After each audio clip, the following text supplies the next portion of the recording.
Hi, என்னோட பேர் முத்து.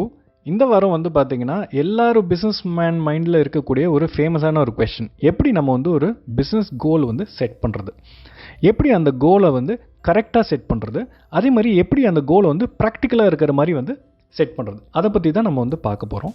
இதுக்கு வந்து என்கிட்ட வந்து ஒரு சிம்பிளான ஒரு அப்ரோச் இருக்குது. That is nothing but I call it a seesaw approach. Seesaw அப்ரோச்னால் என்னென்னா, நம்ம குழந்தையா இருக்கையில் விளையாடுவோம் தெரியுமா, அந்த சீசா. ஸோ அந்த சீசா என்ன பண்ணோம், மேலேருந்து நம்மளை கீழே கொண்டு போகும், கீழேருந்து நம்மளை மேலே கொண்டு போகும். ஸோ இந்த மெத்தடை யூஸ் பண்ணி ஒரு கான்செப்டை உங்களுக்கு நான் எக்ஸ்பிளைன் பண்ணுறேன். அந்த கான்செப்டை ஒரு எக்ஸாம்பிளோட சொல்லல உங்களுக்கு ஈஸியாக இருக்கும் உங்களுக்கு புரிஞ்சுக்கிறதுக்கு. அந்த பர்டிகுலர் கான்செப்டில் நீங்கள் வந்து நான் ஒரு ப்ராடக்ட் வச்சு உங்களுக்கு எக்ஸ்பிளைன் பண்ணுறேன். நீங்கள் வந்து உங்களோட ப்ராடக்ட்டோ இல்லை உங்களோட சர்வீசஸையோ அதுக்கு பதில் ரீப்ளேஸ் பண்ணி சப்ஸ்டியூட் பண்ணி நீங்கள் வந்து நான் சொல்ல நீங்களும் வந்து ஒரு பேப்பர் அண்ட் பென் எடுத்துக்கிட்டு ஒர்க் அவுட் பண்ணிகிட்டே வாங்க. அப்போ தான் உங்களுக்கும் அது புரியும். சே ஃபார் எக்ஸாம்பிள், என்னோட கோல் வந்து 2 லட்ச ரூபா மாதத்துக்கு நான் சம்பாதிக்கணும், 2 lakhs per month. இப்போ வந்து நான் வந்து என்ன பண்ணுறேன், நான் வந்து ஒரு அப்பேரல் பொட்டிக் வச்சுருக்கேன். சே ஒரு ஒரு ஒரு டிசைனர் சாரியை வந்து சேல் பண்ணக்கூடிய ஒரு ஷோரூம் வச்சுருக்கேன்னு வச்சுக்கோங்க. என்னோட கிராஸ் மார்ஜின் ஒரு 30%ன்னு வச்சுக்கோங்களேன். 30% என்ன மீன் பண்ணுறேன்னா, நான் வந்து ஒரு பொருளை வந்து 1000 ரூபாய்க்கு விற்கிறேன்னா 1000 × 30% போட்டேன்னா எனக்கு என்னோட மார்ஜின் என்ன, 300 ரூபா, 300 rupees. அதுதான் என்னோட ப்ராஃபிட் ஃப்ரம் த சேல். இப்போது என்னோட கடையில் நான் வந்து ஆவரேஜாக விற்கக்கூடிய ஒரு டிசைனர் சாரியோட விலை வந்து 3000 rupeesன்னு வச்சுக்கோங்களேன். அப்போ 30% ஆஃப் 3000 என்ன, 900 rupees. ஸோ 900 rupees தான் வந்து என்னோட ப்ராஃபிட். இப்போ 900 rupees என்னோட ப்ராஃபிட்னா, நெக்ஸ்ட்டு வந்து வேறு என்னெல்லாம் வந்து இருக்குதுன்னு நம்ம பார்க்கலாம். என்னோடய ஸ்டோரில் வந்து 2 ஸ்டாஃப் இருக்காங்க. அந்த 2 ஸ்டாஃபுக்கு வந்து சேல்ஸ் அண்ட் ஆப்ரேஷன்ஸ் பார்த்துக்கிறாங்க. அவங்களுக்கு வந்து ஒரு 15,000 ரூபா வந்து நான் கொடுக்குறேன்னா 15,000 × 2 people 30,000 rupees வந்து பர் மந்த் நான் ஸ்பெண்ட் பண்ணுறேன். அதே மாதிரி என்னோடய ஸ்டோருக்கு வந்து நான் ரெண்ட் கொடுக்குறேன், விச் இஸ் ஒரு 20,000 rupees பர் மந்த்னு வச்சுக்கோங்களேன். ஏன்னா இது பொட்டிக்னால கொஞ்சம் டீசெண்டான ஸ்டோராக இருக்கணும்.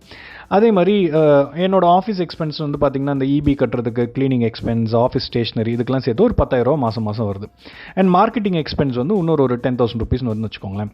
அப்போ வந்து நான் என்னோடய கோல் வந்து எப்படி இருக்கணும்னா, 2 lakhs per month சம்பாதிக்கிறதா இருக்கக்கூடாது.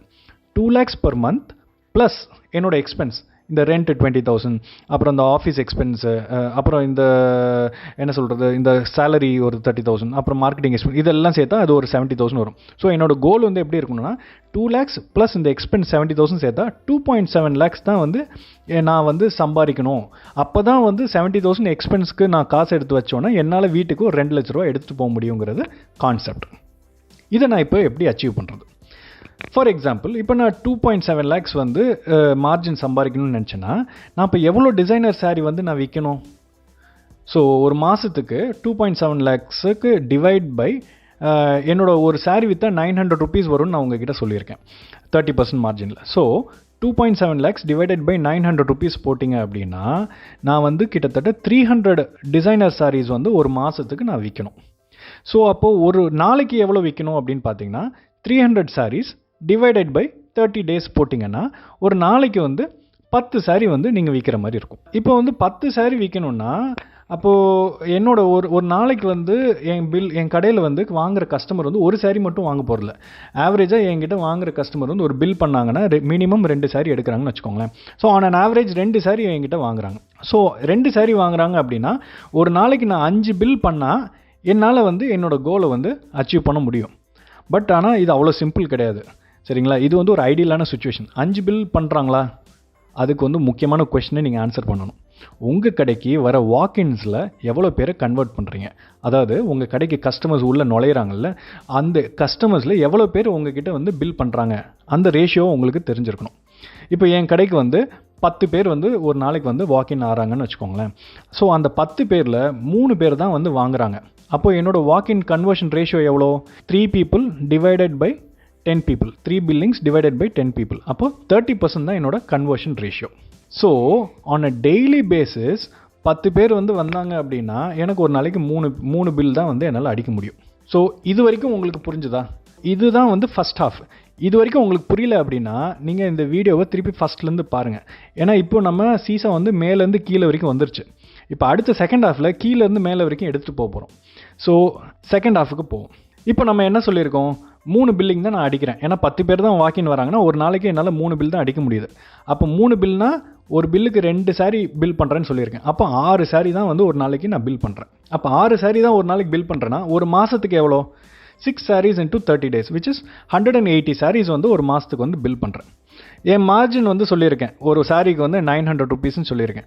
So 180 sarees into 900 rupees margin போட்டால் 1,62,000 rupees வந்து என்னோட கிராஸ் மார்ஜினாக இருக்கும். இது வந்து என்னோட ஃபுல் ஏர்னிங்ஸ் கிடையாது, it is only cross earnings. சரிங்களா?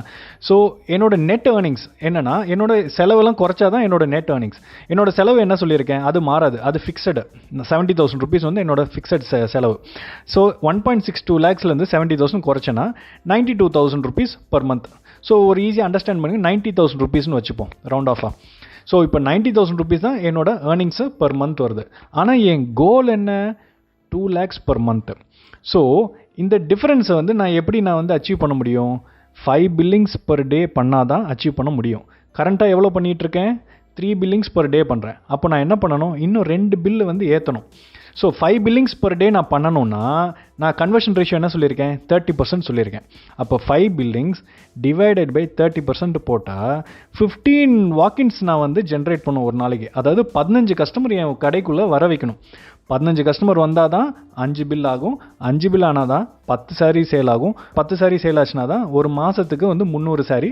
300 into 900 2.7 lakhs. அதில் 70,000 நான் வந்து லெஸ் பண்ணேன்னா 2 lakhs வீட்டுக்கு எடுத்து போக முடியும். இதுதான் நம்மளோட ரிவர்ஸ் கால்குலேஷன். இப்போ நீங்கள் என்ன யோசிக்கணும்னா, இப்போ நான் வந்து 3 பில்லிங் பண்ணுற இடத்துல எப்படி நான் வந்து 5 பில்லிங் பண்ண முடியும்? எப்படி வந்து ஸோ அடிப்படையான கொஸ்டின் என்ன, எப்படி 10 பேர் உள்ள வாக்கின் ஆகிற கஸ்டமரை நான் எப்படி 15 பேருக்கு இன்க்ரீஸ் பண்ண முடியும்? இதை பண்ணிட்டா என்னோட ஆட்டோமேட்டிக்காக என்னோட கோலை வந்து அச்சீவ் பண்ணலாம். ஸோ இதை நான் பண்ணுறதுக்கு நிறைய விஷயங்கள் பண்ணலாம். மேபி என்னோட மார்க்கெட்டிங் எக்ஸ்பென்சஸை வந்து இன்னும் கொஞ்சம் பட்ஜெட்டை இன்க்ரீஸ் பண்ணலாம். 10,000லேருந்து ஒரு 20,000 ஆக்கலாம்.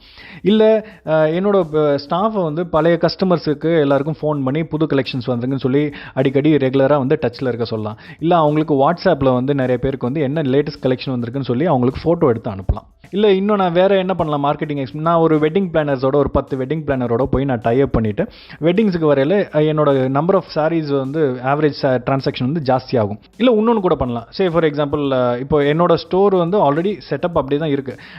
என்கிட்ட சாரீ வாங்குறவங்க கண்டிப்பாக வந்து சாரீக்கு உண்டான டாப்ஸ் அந்த ப்ளவுஸ்ன்னு சொல்லுவாங்களே அது வாங்க போகிறாங்க. இப்போ அந்த டிசைனர் ப்ளவுஸை இன்றைக்கி எல்லாருமே வேர் பண்ணுறாங்க. அதுக்கு தனியாக வேறு ஒரு இடத்துல தான் போய் ஸ்டிச்சிங் கொடுக்க போகிறாங்க. நீங்களே ஒரு டெய்லரை போட்டு உங்கள் கடைக்குள்ளேயே வச்சு நீங்கள் அதை பண்ண முடியும். அதுக்கு ஒரு அடிஷ்னல் செலவெல்லாம் இல்லை, வெறும் அந்த மேன் பவருக்கு மட்டும் தான் நீங்கள் கொடுக்க போகிறீங்க. இப்படிலாம் பண்ணும்போது கூட நீங்கள் உங்களோட பில் வேல்யூ வந்து இன்க்ரீஸ் பண்ணவும் முடியும். ஸோ இந்த மாதிரி நிறைய ஸ்ட்ராட்டஜிஸ் இருக்குது. இதில் வந்து என்ன ஸ்ட்ராட்டஜி உங்களுக்கு நீங்கள் ஃபிக்ஸ் பண்ண போகிறீங்கன்னு முடிவு பண்ணிக்கோங்க. அந்த ஸ்ட்ராட்டஜிக்கு ஒரு டெட்லைன் கொடுங்க. இந்த நாளுக்குள்ளே இல்லை இவ்வளோ மாதத்துக்குள்ளே நான் இதை கம்ப்ளீட் பண்ணுவேன் அப்படின்னு சொல்லிட்டு.